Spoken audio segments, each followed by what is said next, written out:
Hello everyone, welcome again to my channel. Government introduces budget on 1st of February every non-election year. But on election year, due to elections, it present it on 1st of July. So, following this trend, government has presented the budget on 1st of February 2023 for the year 2023-2024.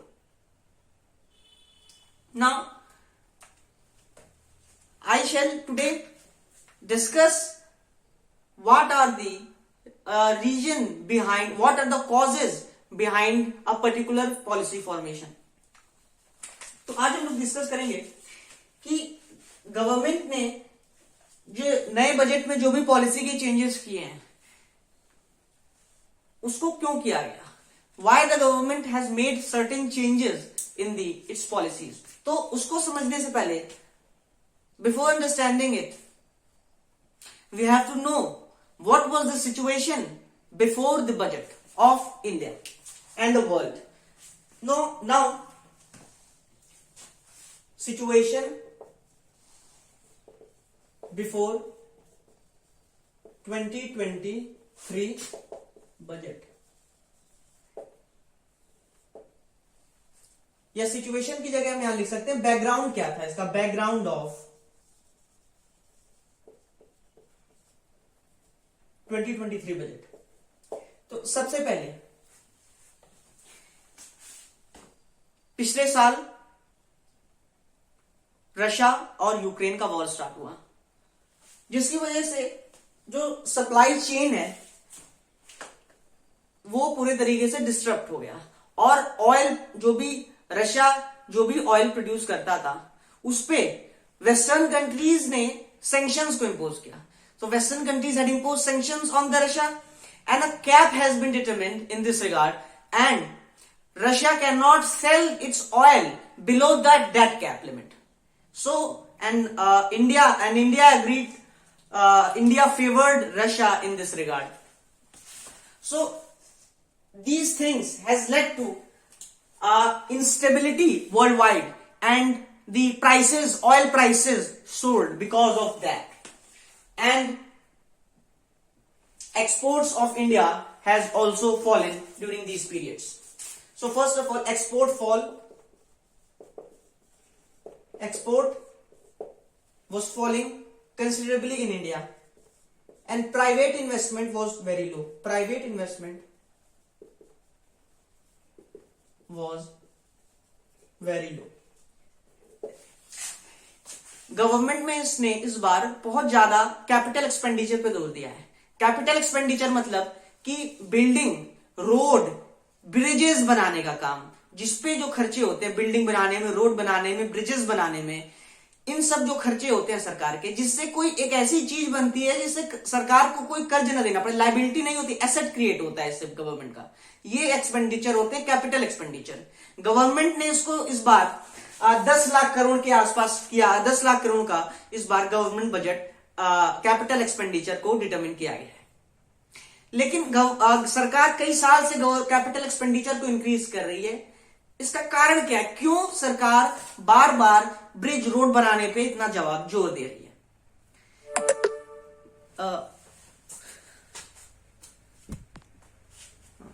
Government capital expenditure इसलिए increase कर रही है ताकि अगर दो bridge बने, example लेते हैं, अगर दो ब्रिज बनते हैं एक जगह, दो ब्रिज कनेक्ट होंगे, तो अगर कोई ऐसा एरिया है जहां पे कनेक्टिविटी नहीं है, अगर ब्रिज बनेंगे तो वहां पे दो कनेक्टिविटी मिल गई, तो अगर दो रीजन कनेक्ट हो गए तो वहां पे इंडस्ट्री बनने के चांसेस बहुत ज्यादा हैं. तो एक रीजन दूसरे रीजन से कनेक्ट होगा तो गुड्स का ट्रांजिट बहुत आसान हो जाएगा, जिसकी वजह से वहां पे प्राइवेट इन्वेस्टमेंट इंक्रीज करेगा. तो मेजर जो पर्पस है गवर्नमेंट का कैपिटल एक्सपेंडिचर करने का, वो मेन पर्पस इसका है कि वो प्राइवेट एक्सपेंडिचर, प्राइवेट इन्वेस्टमेंट को बढ़ाए.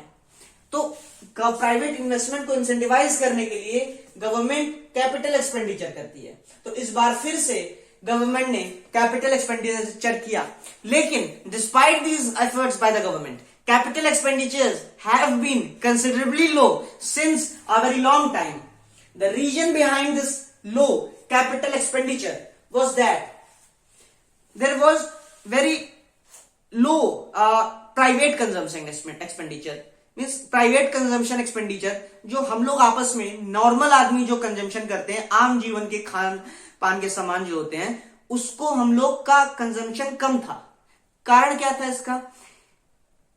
सन 2020 में सरकार ने नई टैक्स रिजीम को लाया। इससे पहले सरकार में ओल्ड टैक्स रिजीम चलती थी, जिसमें कई डिडक्शंस और एग्जेम्पशंस मिलते थे, जिसकी वजह से जो कंज्यूमर्स थे उनको बहुत ज्यादा फायदा होता था। लेकिन जो न्यू टैक्स रिजीम आई ने डिडक्शंस और कंजम्पशंस को हटा दिया गया, उसको बहुत ही क्लियर कर दिया गया, बहुत ही क्लियर कट टैक्स रिजीम को लाया गया, जिसमें स्लैब्स जो हैं उसको लोअर भी रखा गया, जो टैक्स स्लैब्स हैं। तो इसके बाद तो इसकी वजह से जो हमारी ओल्ड रेजिम थी उसके अंतर्गत क्या होता था कि जो गवर्नमेंट थी वो डिडक्शन और एग्जम्पशन दिया करती थी under section 80C of the income tax act. लेकिन वो डिडक्शन और एग्जम्पशन तभी मिलते थे जब आप कहीं सेविंग करते, जैसे लाइफ इंश्योरेंस कॉर्पोरेशन में LIC में सेविंग कर दीजिए, NSC में 6 साल का अगर आप सेविंग कर देंगे तो 5 साल तक उस पर जो आप इंटरेस्ट कमाएंगे और जो पैसा होगा बाद में आपको मिलेगा उस पर कोई टैक्स नहीं लगेगा। तो इससे लोगों के अंदर सेविंग हैबिट को डेवलप करने के लिए गवर्नमेंट ने ये प्रोग्राम लाए थे, ताकि लोग सेव करें और इन्वेस्टमेंट होगा, और ताकि जब सेविंग होगी तो सेविंग, इकोनॉमिक्स में एक टर्म होता है कि saving is equals to investment, यानी कि अगर बैंक इंडिविजुअल सेव करेंगे तो इकोनॉमी में लोन देने के लिए बैंक के पास पैसा होगा, और अगर बैंक के पास लोन देने के लिए पैसा होगा तो प्राइवेट सेक्टर में लोन दिया जा सकेगा, और अगर लोन दिया जा सकेगा प्राइवेट सेक्टर को तो और से ज्यादा से ज्यादा प्राइवेट सेक्टर में लोन बटेंगे और इन्वेस्टमेंट और ज्यादा प्राइवेट इंडस्ट्रीज करेंगी। तो ये मेन मोटिव था ओल्ड टैक्स रेजिम का। लेकिन नई टैक्स रेजिम में क्या हुआ कि सेविंग करने के लिए लोगों को बिल्कुल भी प्रमोट नहीं किया गया, जिसकी वजह से लोग इंडिविजुअल सब सेव करना अवॉइड करेंगे, क्योंकि उनको कोई डिडक्शन एग्जामिशन मिलेगा नहीं। अब धीरे धीरे उसको डिफॉल्ट बना दिया जाएगा, तो डिडक्शन जब एग्जामिशन नहीं मिलेगा तो लोग फिर उसमें सेविंग नहीं करेंगे, सेविंग नहीं करेंगे तो फिर लोनेबल फंड की कमी होगी। तो एक बहुत बड़ा प्रॉब्लम है न्यू टैक्स रेजिम के साथ। लेकिन अभी तक जो कैपिटल एक्सपेंडिचर को इंक्रीज करने के बावजूद जो है प्राइवेट कंजम्पशन एक्सपेंडिचर इंक्रीज नहीं रहा। क्यों? क्योंकि लोगों के हाथ में पैसा नहीं रहता था, लोग सेव कर लेते थे उस पैसे को, क्योंकि ओल्ड टैक्स रिजीम के अंतर्गत तो सेविंग कर देनी है। तो जब पैसा आदमी के पास अगर 100 रुपए अगर मान लीजिए उसकी इनकम है, तो वो अगर 30 रुपए सेव कर देगा तो उसके पास सिर्फ 70 रुपए ही बचेगा एक्सपेंडिचर करने के लिए, और उसमें से भी उसका टैक्स लग जाएगा, तो लगभग 60 रुपए उसके पास पर्सनल डिस्पोजेबल इनकम खर्च करने के लिए पैसा बचेगा। तो कम पैसा बचता था लोगों के पास, इसकी वजह से लोग बहुत ज्यादा डाइवर्सिफाइड एरियाज में एक्सपेंडिचर नहीं करते थे। लेकिन न्यू टैक्स रिजीम में क्या है, अब आपको एग्जामिशन डिडक्शन के लिए सेविंग करने की जरूरत ही नहीं है, क्योंकि मिलेगा ही नहीं आपको एग्जामिशन डिडक्शन। तो अब 100 रुपए इनकम है, सीधे टैक्स लगेगा, आपके हाथ में 90 रुपए आएगा सीधे, तो 30 रुपए जो ज्यादा आएगा, इसकी वजह से कंजम्पशन एक्सपेंडिचर बढ़ जाएगा। और अगर कंजम्पशन एक्सपेंडिचर बढ़ेगा तो प्राइवेट सेक्टर का मेन पर्पज क्या होता है, मार्केटिंग में जो मेन पर्पज होता है प्राइवेट सेक्टर का, उसका मेन मोटिव होता है, पर्पज होता है, ऑब्जेक्टिव होता है कि कस्टमर को सर्व करना, to satisfy the needs and the wants of customers profitably, profit make करते हुए और सस्टेनेबली और सस्टेनेबल तरीके से प्रॉफिट जनरेट करना, ये मेन मार्केटिंग का मेन गोल होता है। तो ये चीज अब जो है फर्स्ट न्यू टैक्स रिजीम से गवर्नमेंट ने सोचा कि सेविंग डिक्रीज होंगे तो लोग प्राइवेट एक्सपेंडिचर बढ़ेगा, तो कंजम्पशन एक्सपेंडिचर जो है हाउस होल्ड का वो बढ़ेगा, तो जिसकी वजह से प्राइवेट इन्वेस्टमेंट एक्सपेंडिचर इंक्रीज होंगे। तो इस वजह से ओल्ड टैक्स रिजीम की जगह नई टैक्स रिजीम को बहुत ज्यादा सरकार बढ़ावा दे रही है। तो प्राइवेट एक्सपेंडिचर अभी तक लो थे, तो इसको बढ़ावा देने के लिए सरकार ने ऐसा किया, मतलब न्यू टैक्स रेजिम को बढ़ावा दिया है सरकार ने। अब दूसरी चीज ये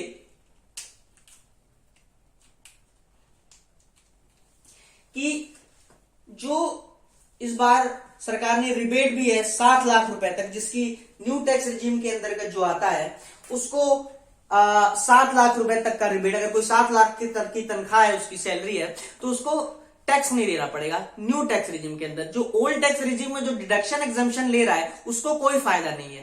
क्यों? उसको डिडक्शन नहीं, उसके लिए कोई फर्क नहीं पड़ा। मेन फायदा सरकार न्यू टैक्स रिजीम को बढ़ावा दे रही है ताकि लोग सेविंग कम से कम करें, और इसी वजह से 7 लाख तक कर दिया गया ताकि सेविंग होगी, नहीं तो उनके पास पैसा होगा तो वो एक्सपेंडिचर कर पाएंगे, ताकि प्राइवेट एक्सपेंडिचर और बढ़े क्योंकि डिमांड बढ़ेगी तो प्राइवेट कंपनीज और इन्वेस्ट करेंगी उनकी उस डिमांड को फुलफिल करने के लिए, तो इससे और ज्यादा इकोनॉमी में ग्रोथ होगी। लेकिन एक पॉइंट यहां पे ये आता है कि सरकार ने इनकम टैक्स को लो किया, लेकिन इससे इनइक्वालिटी बहुत ज्यादा बढ़ेगी, क्योंकि इनकम टैक्स जो है वो डायरेक्ट टैक्स के अंतर्गत आता है, और डायरेक्ट टैक्स जो है वो आपका सिर्फ जैसे जैसे इनकम बढ़ती है वैसे वैसे सब लोग सब टैक्स देते। 15 लाख से ज्यादा की इनकम पे 30% का टैक्स लगता है। लेकिन जो इनडायरेक्ट टैक्स होता है यानी जीएसटी को सरकार ने नहीं कम किया। इससे हुआ क्या कि इनकम टैक्स तो ठीक है कम कर दीजिए या ज्यादा कर दीजिए, वो अमीरों पे फर्क पड़ेगा उससे, लेकिन जीएसटी पे क्या है, वही गरीब भी वही सामान लेगा, अमीर भी वही सामान लेगा, दोनों को बराबर टैक्स देना पड़ेगा। तो इससे गरीबों को ऊपर ज्यादा बढ़े, क्योंकि जीएसटी के रेट बहुत ज्यादा हाई हैं। तो इससे गवर्नमेंट जो है ये धीरे धीरे करके हुआ क्या है इससे कि जो बर्डन है टैक्स का वो किस पे ट्रांसफर हो गया, ये पुअर पीपल पे, गरीब लोगों पे ट्रांसफर हो गया, क्योंकि उनको फिर टैक्स देना पड़ जा रहा है इसकी वजह से ज्यादा, क्योंकि उनको अगर कम भी टैक्स हो तो उनके ऊपर तो ज्यादा उस पर प्रेशर पड़ता है थोड़े भी टैक्स का, क्योंकि वो गरीब है, मतलब गरीब लोग पे ज्यादा प्रेशर पड़ता है वो। तो ये चीज करनी चाहिए थी इनको। और तीसरी चीज जो है, जो हम शुरू में ही डिस्कस किए कि वॉर इन यूक्रेन, जिसकी वजह से सप्लाई चेन जो है, वॉर इन यूक्रेन, इसकी वजह से सप्लाई चेन पूरे वर्ल्ड में डिसरप्ट हो गई। अब सप्लाई चेन क्या होती है? सप्लाई चेन का मतलब होता है कि कोई सामान रॉ मटेरियल है, रॉ मटेरियल से उसका प्रोसेसिंग होगा, बनेगा, और जब तक वो प्रोडक्ट कंज्यूमर कस्टमर के हाथ में ना जाए, ये पूरी जो चेन है, पैकेजिंग होगी, प्रोसेसिंग होगी, साफ होगा, और भी कई चीजें होंगी, फैक्ट्री में बनेगा, इसके बाद जब तक वो फाइनल प्रोडक्ट कंज्यूमर के हाथ में ना आ जाए, इस पूरी प्रोसेस को कहते हैं सप्लाई चेन। तो ये सप्लाई चेन पूरे तरीके से डिस्टर्ब हो गई। क्यों? क्योंकि रशिया ऑयल का बहुत ज्यादा बड़ा एक्सपोर्टर है। एक्सपोर्टर इन द सेंस कि रशिया जो है इतना बड़ा एक्सपोर्टर है कि जो बाकी जो यूएसएसआर का जो डिसइंटीग्रेशन हुआ है, इसके बाद से जो ये कजाकिस्तान, तुर्कमेनिस्तान और उज्बेकिस्तान, ये जो कंट्रीज हैं, इनमें से बहुत ज्यादा पाइपलाइंस गई हुई है तेल की। ये बहुत ज्यादा इससे प्रॉफिट कमा रहे हैं तेल की पाइपलाइंस, क्योंकि यूरोप में तेल जाना है, कैसे जाएगा? मैंने इस पिछले वीडियो में हम इस मैप का कि कैसे यूरोप और रशिया कनेक्टेड है, इसका भी डिस्कशन किए हैं। अब तेल जाना है यूरोप में, वो कैसे जाएगा? तो रशिया से तेल जाता है यूक्रेन से होते हुए, कजाकिस्तान से होते हुए, उज्बेकिस्तान से, इन कंट्रीज से होते हुए, पास करते हुए तेल जाते हैं। तो इससे बहुत ज्यादा ये प्रॉफिट मेकिंग करती हैं। लेकिन हुआ क्या कि जैसे ही वॉर हुआ यूक्रेन में, तो यूएसए हैड सपोर्टेड यूक्रेन और रशिया अकेले हो गया। तो रशिया ने क्या किया कि वो सप्लाई ही रोक दे सकता, उसके पास ये अथॉरिटी आ गई कि वो सप्लाई रोक देगा। तो इसकी वजह से और यूएसए ने बहुत ज्यादा सैंक्शंस भी लगा दिए इस पे रशिया में इसी दौरान। तो इससे सप्लाई जो है वो डिसरप्ट हो गई, क्योंकि रशिया फिर ये धमकाने लगा कि हम नहीं करेंगे एक्सपोर्ट। तो इसकी वजह से बहुत ज्यादा दिक्कतें हुई और प्राइसेस भी वो बढ़ा दे रहा था। तो सप्लाई चेन डिसरप्शन ये बहुत बड़ा प्रॉब्लम रहा है इस दौरान।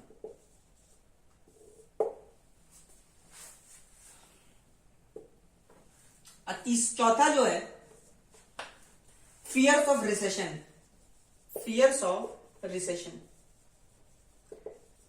जैसे कि हम देख रहे हैं समय यूएसए में बहुत तेजी से इन्फ्लेशन बढ़ रहा था अभी तक। तो जो फेडरल रिजर्व है वहां पे वो इंटरेस्ट रेट बढ़ा रही थी, तो इसी मजबूरी बस इंडिया को भी बढ़ाना पड़ा। अब इसकी वजह से भारत में रेपो रेट यानी रेपो रेट बहुत ज्यादा बढ़ चुका है, अभी 6.25% हो चुका है रेपो रेट। रेपो रेट मतलब कि जिस रेट से कॉमर्शियल बैंक जो है आरबीआई से लोन लेती हैं वो रेट ज्यादा हो गया, क्योंकि आरबीआई जो कॉमर्शियल बैंक एसबीआई और बाकी जो बैंक है आईसीआईसीआई बैंक, सबके पास पैसा कहां से आएगा, वो सब भी कहीं से पैसा लेंगे, तो वो आरबीआई से लोन लेती हैं ताकि हम लोग को लोन दे सकें। लेकिन अब वो जिस रेट से लोन लेती है वो रेट ही महंगा हो गया, तो हम लोग को और ज्यादा रेट से महंगे पे लोन मिलेगा।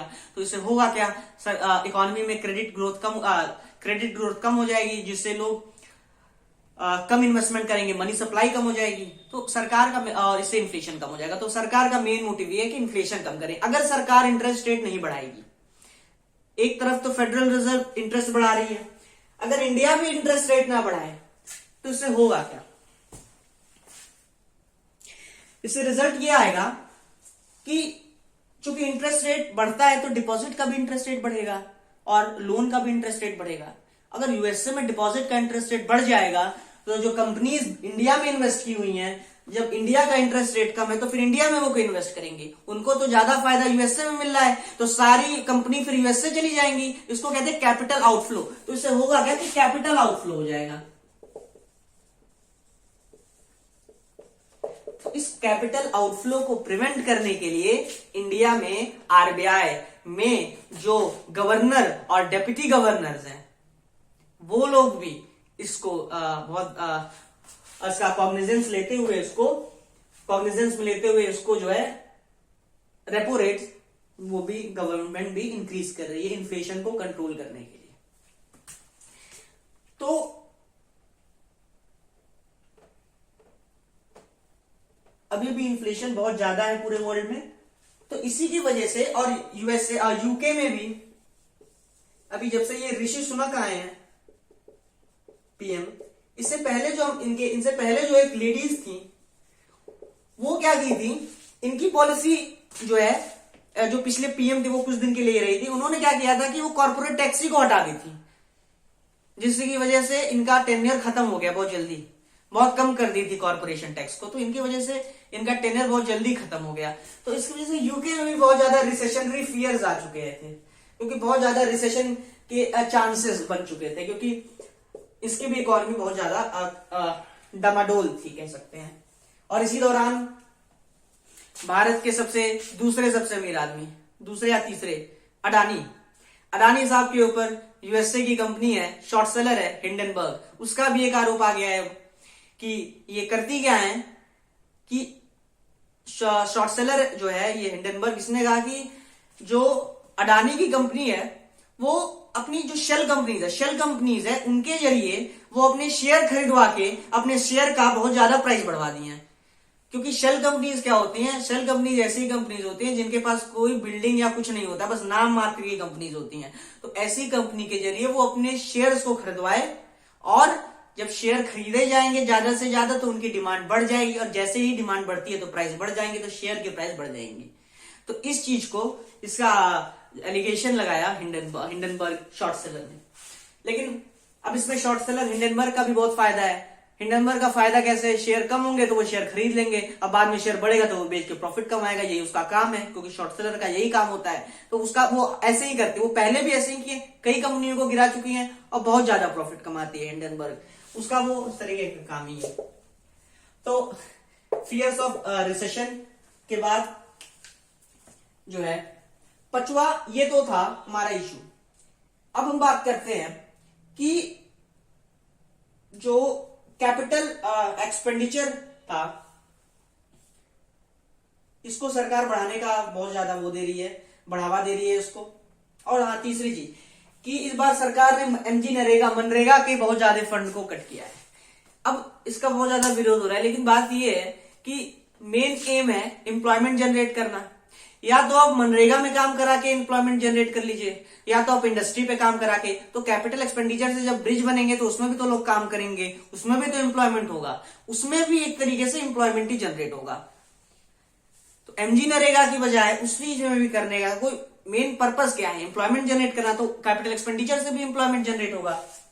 तो कैपिटल एक्सपेंडिचर में सरकार ने बहुत ज्यादा बढ़ावा दिया तो इससे भी एम्प्लॉयमेंट जनरेट होगा।